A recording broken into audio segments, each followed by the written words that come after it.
I didn't really talk about this, but there were 3 plows going down the arterial.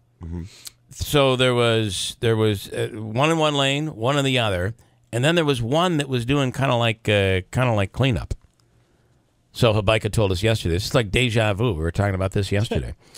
I'm still on it. I'm still on it, Joe. We haven't stopped talking about Mr. Hobika. We almost gave away $500 of your money here a second ago. Well, don't you love Thursdays? Don't you wake up in the morning and say, "Gee"? I'm always dreading Thursday. I love Thursdays. I don't know if you know, there's a group out there called the Climate Prediction Center. Yes, ever heard of them? I have, yes. They've made a prediction for the eastern half of the United States. Oh, okay. For the rest of this month and the first half of February. It's going to be cold? They're predicting it's going to be warmer than average. Yes. So we were colder than average. Here's the bell. Thank you. Now they're predicting that will be warmer than average. So 10 degrees, 20 degrees? I don't know. I have no idea. As long as it's going to start this weekend. We're going to go up into the 40s, and then you'll be 30s, 40s. Isn't that normal? Really? No, we get it's not. The January thaw. They always have they used to have the snow fiery on the week of the January. Well, traditionally in the last few years, we just haven't had a winter, right? It's no, I mean terrible. I can remember there being a winter, and then it was time to have all like those snow related events, right? In and that they didn't break have week, yeah. And then it would be melted. Oh, there was no snow. Yeah. Well, that's what's going to happen this year, and that is warmer than average. Have they predicted when golf season is going to start up here? I believe. I'd like it to start in March. I believe they have it starting in March here. Yeah, that's I'm reading it right here. Yeah, I'll bet you $500. It doesn't happen. But anyway, so it would be nicer, right? It's been cold, frigid, below zero again this morning. Do you remember 2 or 3 years ago where every day, I think it was every single day in the month of February was sub-zero? I thought it was last year. No, I think it was 2 or 3 2 years ago. It seems like it's every year. It was every it was every day in February was below zero at some point. And single digit. And but it hit below zero every single day. At Well, some and point. last year was pretty. 2 years ago, it was really a mild winter because it was like 67 I think on this Christmas. stuff all blends in. Yeah. I remember at some point sitting out after we had done Christmas dinner and sitting out having a cocktail on the patio. it was two and it years was like ago. almost 70 degrees Yeah. at night. And last year was mild up until March, and we had that, the snow apocalypse or whatever. Joe, there's a few things I want to throw at you here this morning, and one of them is this sorority girl in Alabama, student at the University of Alabama from New Jersey. And I know sometimes as an attorney you have to represent the most despicable people. Remember that time you represented me? The most terrible people, right? Yeah. It's every or just American, a terrible case in general. That's client. true too. Yeah. So here's this girl that has been expelled from school. She put a racist video up.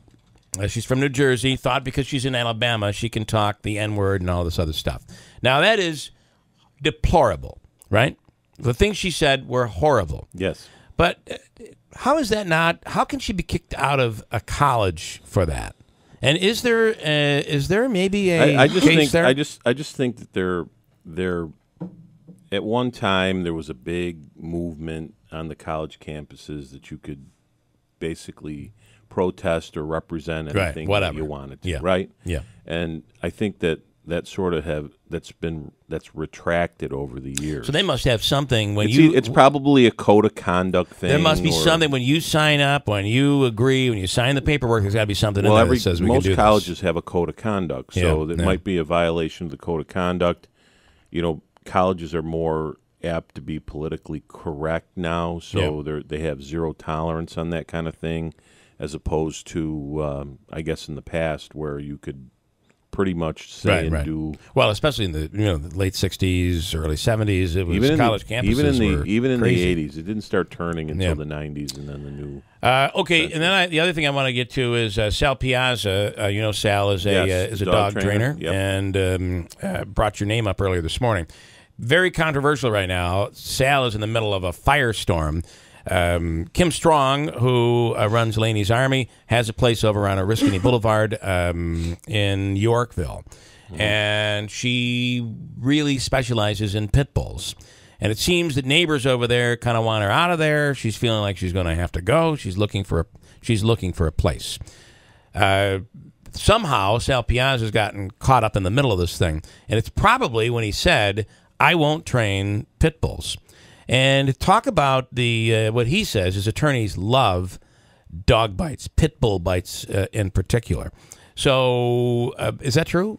I mean, is that a case where you get a lot of money? I'll be honest with you. Yeah. I never love any kind of dog bites, but you don't love dog bites, but you know what he's saying. Well, I understand. I mean, as a matter of fact, I had one come into my office, and I think it was in late November, and one got loose, got into somebody's yard, started eating the other dog. I'm not trying to offend anybody that has a pit bull. This was a dog attacking another dog. No, this was a dog attacking another dog, and of course, when the owner came out to try to defend the dog attacked the owner. The dog attacked the owner. Oh, so, I'm not really a dog person, and I'm certainly not a kind of what would be perceived as an aggressive dog person, the bigger dogs. Yeah.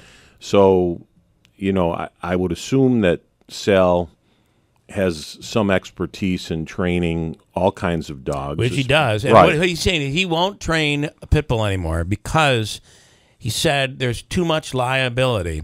In one case he talked about, it's very similar, is the pit bull attacked another dog, and the owner's trying to pull the dog off, and it turned into a horrible situation. My wife actually had pit bulls when, obviously they died of old age or whatever when I was dating her.